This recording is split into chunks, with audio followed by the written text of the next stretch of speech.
اللہ کے محبوب پیغمبر صلی اللہ علیہ وسلم کے صحابی مزدوری کرتے ہیں، مشقت کرتے ہیں، اللہ کے رسول صلی اللہ علیہ وسلم کے یہ صحابی دن بھر مزدوری، رات کو افطاری کے وقت گھر پہنچے، شام کو گھر پہنچے، اپنی اہلیہ سے کہتے ہیں کھانے کے لیے کچھ ہے؟ یہ کہتے ہیں میرے پاس تو کچھ نہیں، گھر میں تو موجود کچھ نہیں، میں ایسا کرتی ہوں پڑوسن سے مانگ کے لاتی ہوں۔ اب یہ صحابی کی بیوی گئی ہے پڑوسی کے گھر مانگنے، کیا کچھ کھانے کے لیے مل جائے میرے خامد کا روزہ تاکہ افطار ہو جائے۔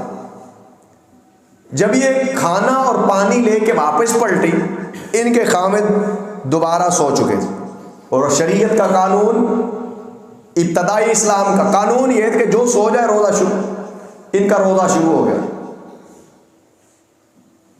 آنکھ کھلی، بیوی پاس آئی، جیسے ہی آواز لگائی، افسوس کا اظہار کیا کہ اب کیا ہوگا؟ فرمایا بس روزہ شروع ہو گیا، کوئی بات نہیں، دیکھی جائے گی کیا ہوگا۔ غزالی رحمۃ اللہ علیہ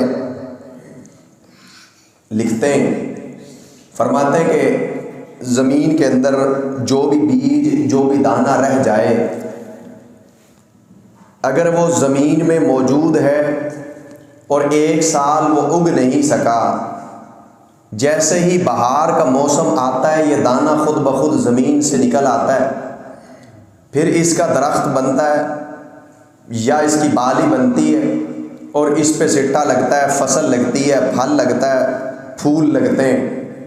اگر یہ دانہ زمین میں موجود ہو تو اس پہ یہ ساری چیزیں ضرور لگتی ہیں۔ فرماتے ہیں کہ اگر کوئی شخص ایمان والا ہو اور اس کے جسم کے اندر، اس کے دل کے اندر ایمان موجود ہو تو اللہ رب العزت کی اس کے اوپر یہ رحمت ہوتی ہے کہ رمضان المبارک کے اس بہار کے مہینے میں اس کا ایمان اگر وہ کوشش کرے تو ضرور بڑھتا ہے، اس کا ایمان پھلتا پھولتا ہے، جیسے ایک درخت نکلتا ہے ایسے ہی اس کا ایمان بڑھتا ہے، اور اسے پروردگار نیکی کی توفیق عطا فرماتے ہیں۔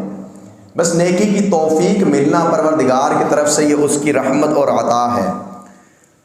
رمضان المبارک جہاں اس کے ذکر قرآن پاک کے اندر موجود ہے، پروردگار ارشاد فرماتے ہیں یا ایھا الذین آمنوا، اے ایمان والو، کتب علیکم الصیام، تمہارے اوپر روزے فرض کیے گئے، کما کتب علی الذین من قبلکم، جیسا کہ تم سے پہلے لوگوں پہ جو تم سے قبل گزرے ان پر فرض کیے گئے تھے، لعلکم تتقون، تاکہ تم پرہیزگار بنو۔ تمہارے اوپر روزے فرض کیے گئے جیسا کہ تم سے پہلے لوگوں پہ فرض کیے گئے تھے تاکہ تم پرہیزگار بنو۔ اور اس کی تفسیر کے اندر صحابہ کرام کا ایک قول نقل ہے، فرماتے ہیں کہ ان روزوں سے مراد رمضان المبارک کے روزے نہیں، رمضان المبارک کے روزے فرض ہونے سے پہلے اللہ رب العزت نے ہر مہینے کے 3 روزے فرض کیے تھے، ہر مہینے کے 13، 14 اور 15 ایام 20 کے روزے فرض تھے رکھنے۔ وہ عرب کا معاشرہ جن کے ہاں یہ بھوکے پیاسے رہنے کا تصور نہیں تھا، یہ جو لفظ صوم یا صیام ہے، رکے رہنا، یہ اصل کے اندر عربی زبان سے ماخوذ ایک لفظ ہے، رکے رہنا۔ کیسے؟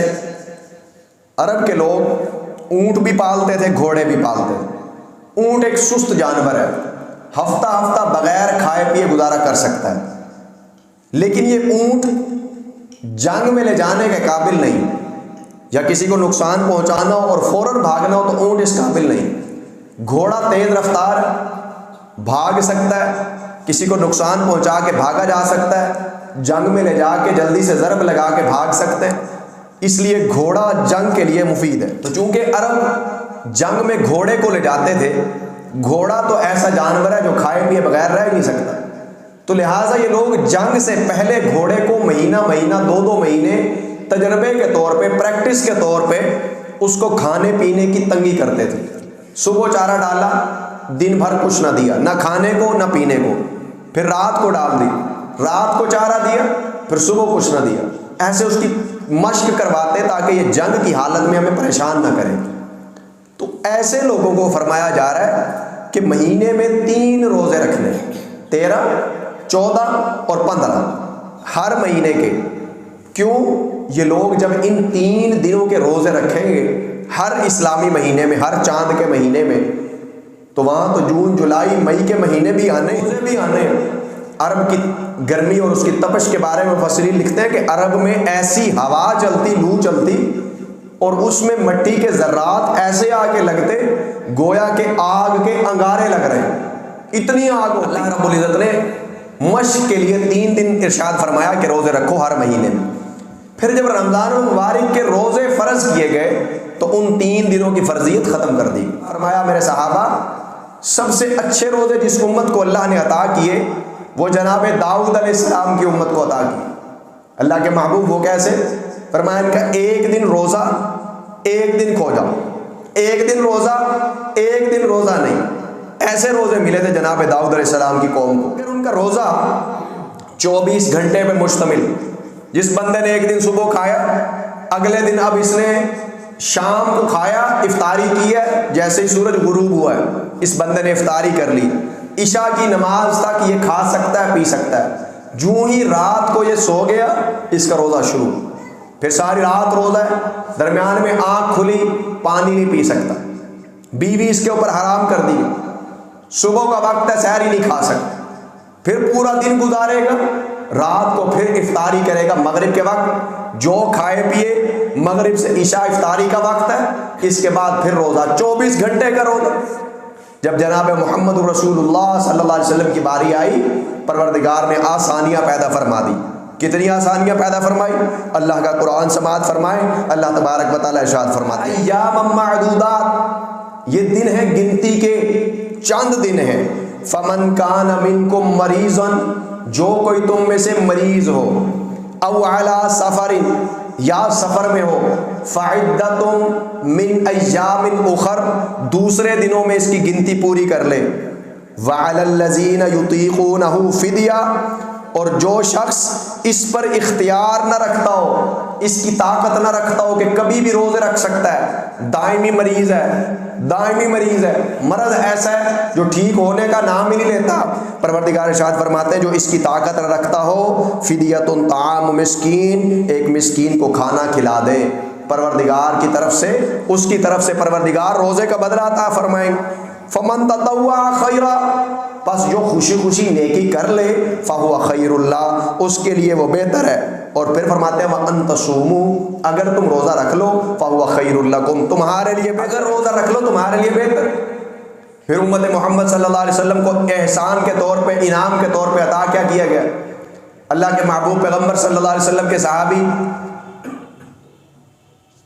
بڑی سخت کام کرتے ہیں، مزدوری کرتے ہیں، مشقت کرتے ہیں، اللہ کے رسول صلی اللہ علیہ وسلم کے یہ صحابی دن بھر مزدوری، رات کو افطاری کے وقت گھر پہنچے، شام کو گھر پہنچے، اپنی اہلیہ سے کہتے ہیں کھانے کے لیے کچھ ہے؟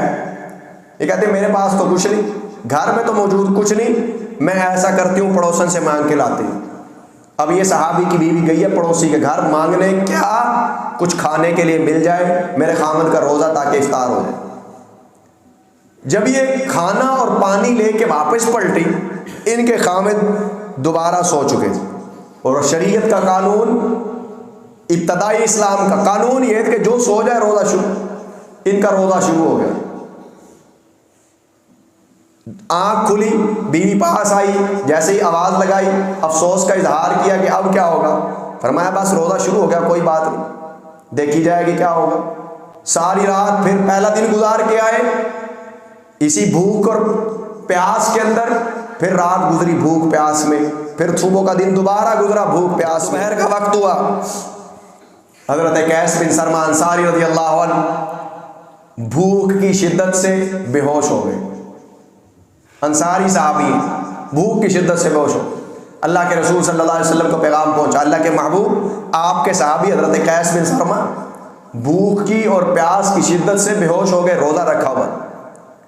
پروردگار نے آسانیاں پیدا فرمائی، ادھر یہ معاملہ پہنچا حضور کی عدالت میں، ادھر قرآن اترا، اللہ تبارک و تعالیٰ نے ارشاد فرمایا کلوا واشربوا، کھاؤ پیو، یہ پوری آیت نازل ہوئی، احل لکم لیلۃ الصیام الرفث، آپ کے لیے حلال کر دی گئی رمضان المبارک کی راتیں، الی نسائکم، تم اپنی بیویوں کے پاس جا سکتے ہو، بے پردہ ہو سکتے ہو، ہن لباس لکم، وہ تمہارا لباس ہے، وانتم لباس لہن، تم ان کے لباس ہو۔ اللہ تبارک و تعالیٰ نے سارے معاملات کو کھول کھول کے بیان فرما دیا اور فرمایا علم اللہ انکم، اللہ نے یہ جان لیا، کنتم تختانون انفسکم، کہ تم خیانت کرتے تھے اس کام میں. پھر کیا ہوا؟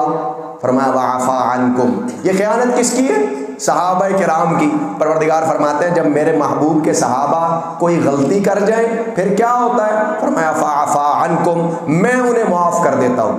لہٰذا دنیا کے کسی انسان کو یہ اختیار نہیں کہ محبوب پیغمبر صلی اللہ علیہ وسلم کے کسی صحابی کے کسی بھی غلطی کو سامنے کر کے ان کے بارے میں طرح طرح کی زبان درازی کرنے کی کوشش کرے. جو ایسا کرے، اللہ کے محبوب پیغمبر صلی اللہ علیہ وسلم نے ارشاد فرمایا جو شخص میرے صحابہ کے بارے میں زبان درازی کرے اس پر اللہ کی لعنت، فرشتوں کی لعنت، زمین و آسمان کی لعنت. کس پہ؟ جو میرے صحابہ کے بارے میں برا بھلا کہے. تسبوا اصحابی، میرے صحابہ کو برا بھلا نہ کہنا. گالی دینا دور کی بات ہے، برا بھلا بھی نہ کہنا. فلاں صحابی نے یہ کام کیوں کیا، یوں بھی نہ کہنا کیوں کیا. کیوں؟ یہ لوگ کون ہیں؟ پروردگار فرماتے ہیں یہ لوگ پتہ ہے کون ہیں؟